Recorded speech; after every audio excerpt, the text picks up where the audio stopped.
Tagad runās Jānis Radiņš, vecāku sabiedriskās kustības dzimta biedrs. Viņš pastāstīs par notikumiem, kuru liecinieks bija Vācijā, un vispār par to mīti, kuru mums visu laiku uzspiež, par to, kā agresija nāk no tradicionāla vairākuma, bet tie LGBT kopiena ir ļoti diskriminēta un vispār ir upuri. Jā, Jānis. Labdien, cienījamie konferences dalībnieki.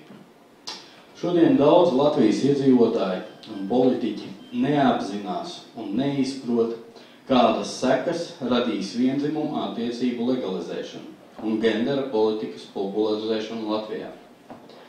Šīs neizpratnes dēļ mūsu valdība paklausīgi pieņem visu, ko Eiropas politiķi iesaka, un bieži pat uzstāja uz likumdošanas reformēšanu ar mērķi legalizēt seksuālo minoritāšu intereses, pamatojoties uz cilvēktiesību neievērošanu.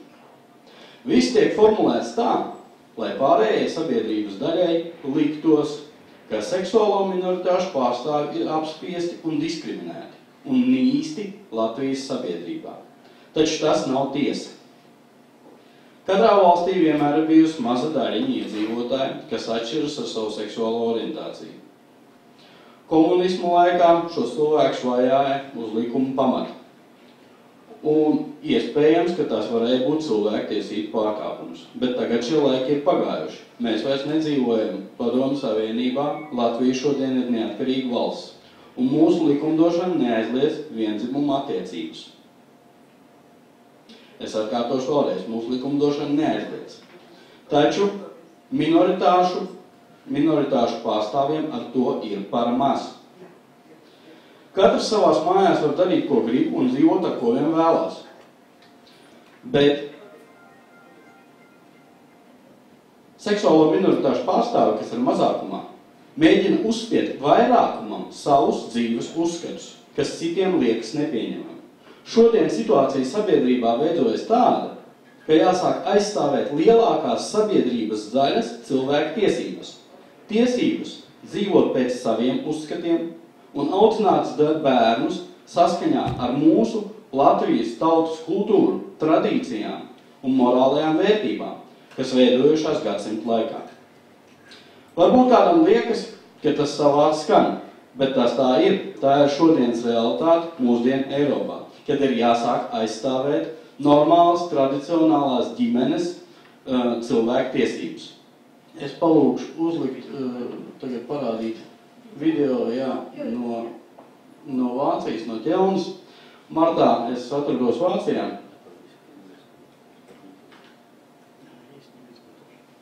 Mums ir 2 video, viens no Argentīnas, viens no Vācijas. Paskatieties un pēc tam es komentēšu.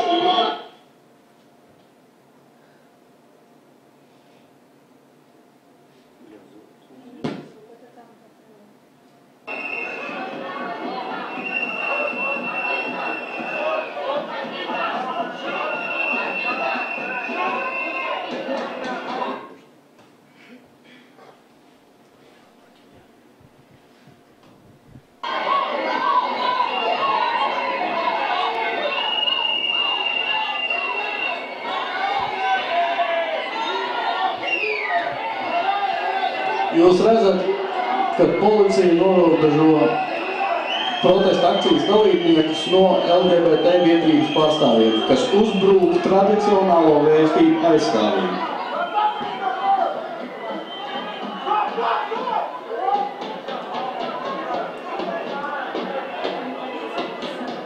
Tie gan bija paši sargi, policija gan stāv malā.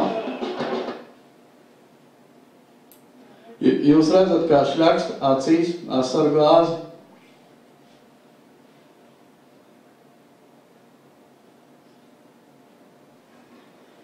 Šie uzbrucēji LGBT biedrības pārstāvji.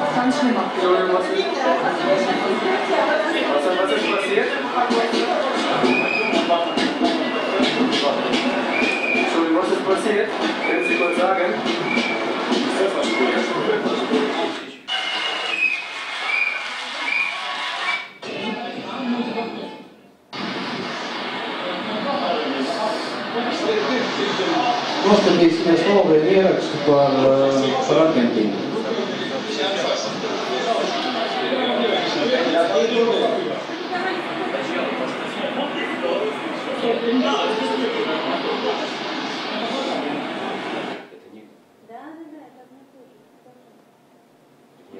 Что они не пускали, да?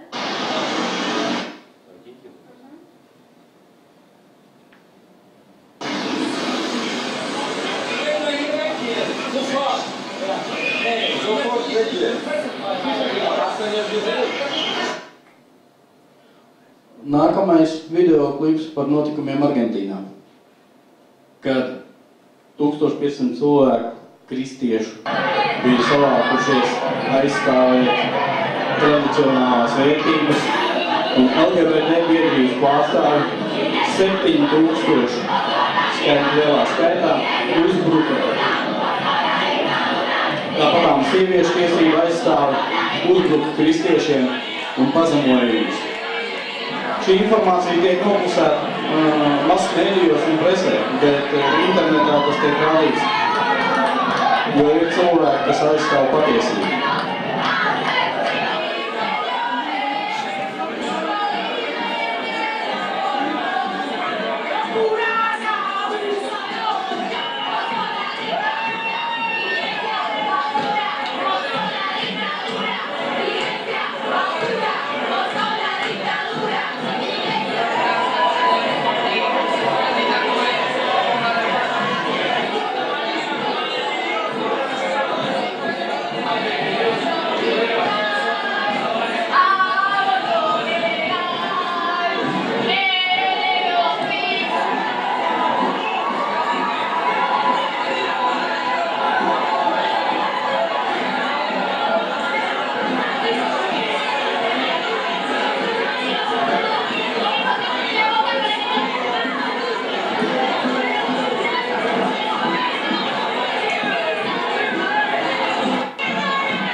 Tātad, tas, ko jūs redzējāt, notikumus Argentīnā.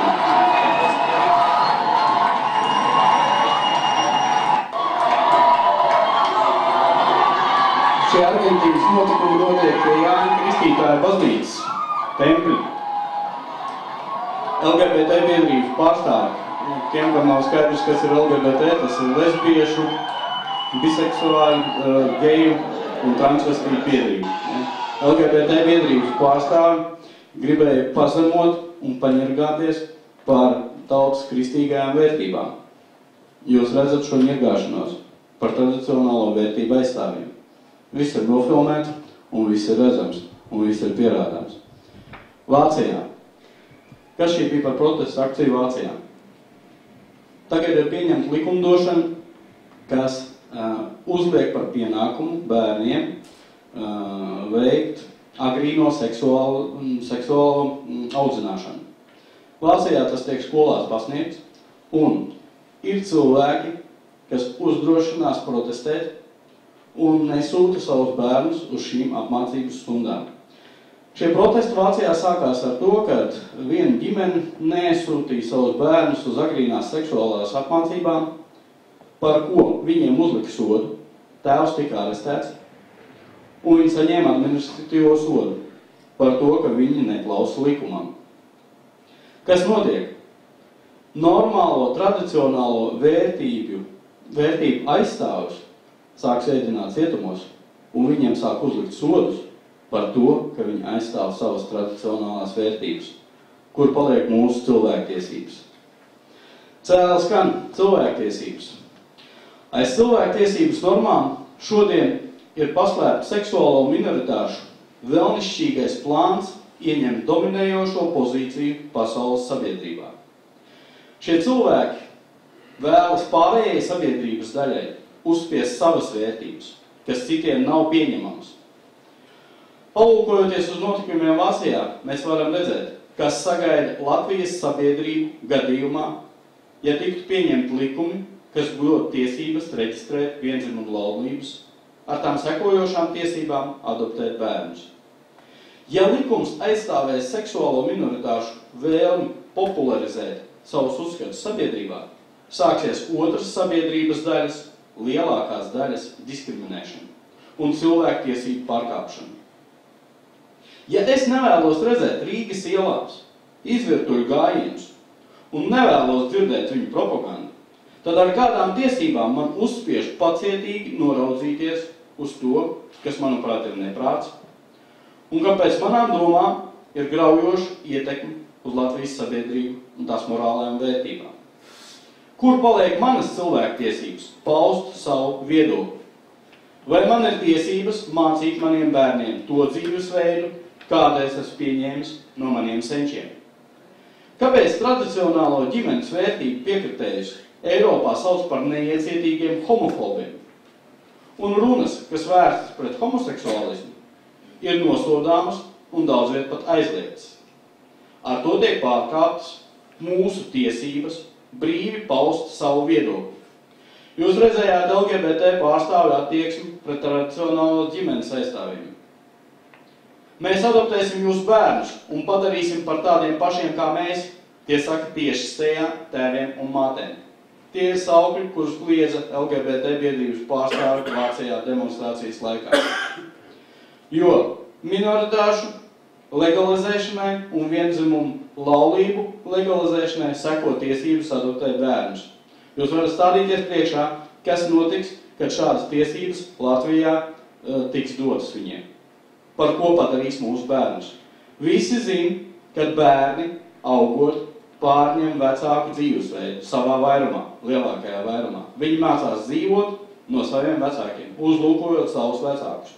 Par ko izaug šie bērni, mēs tagad jau skaidri varam redzēt.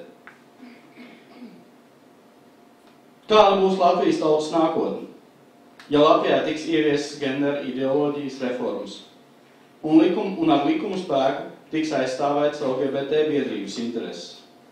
Vai varas vīri ir palikuši akli un neredz, ka šīs reformas novedīs pie tautas morālo vērtību sagraušanas un izraisīs demografiskās situācijas pasliktināšanos? Es tagad pievēršos Latvijas demografiskajai situācijai. Šī līkne atspoguļo Latvijas demografisko situāciju kopš 1950. gada līdz 2012. gadam. Es aizsūtīšu par rindām, aplūkojot šos te materiālus. Jūs varat pavērot, kā attīstās mūsu Latvijas sabiedrība. Sabiedrības izaugsme bija vērojama no 1950. gada līdz 1990. gadam. 90. gadā un 92. gadā bija sasniegts maksimālais iedzīvotāju skaits gandrīz 2,7 miljonu apmērā. No 1992. gada līdz 2012. gadam mēs esam nokritušies līdz 1954. gada rādītājiem. Atsviesti 60 gadus atpakaļ savā attīstībā. Kāda ir Latvijas tautas nākotne? Vai mēs degradēsim, vai arī mums ir iespēja augt, vairoties un ieņemt dominējošo pozīciju Eiropas sabiedrībā? Tas ir jālem mūsu politiķiem. Viņiem ir jāuzņemās šodien atbildību par Latvijas tautas turpmāko dzīvi un Latvijas tautas nākotni. Redzot šodienas demografisko stāvokli, runāt par viendzimumu attiecību legalizēšanu un popularizēšanu sabiedrībā ir noziegums pret Latvijas tautu. Nobeigumā es vēlreiz atgādinu, uz mūsu politiķiem gulstas atbildība par Latvijas tautas nākotni. Paldies!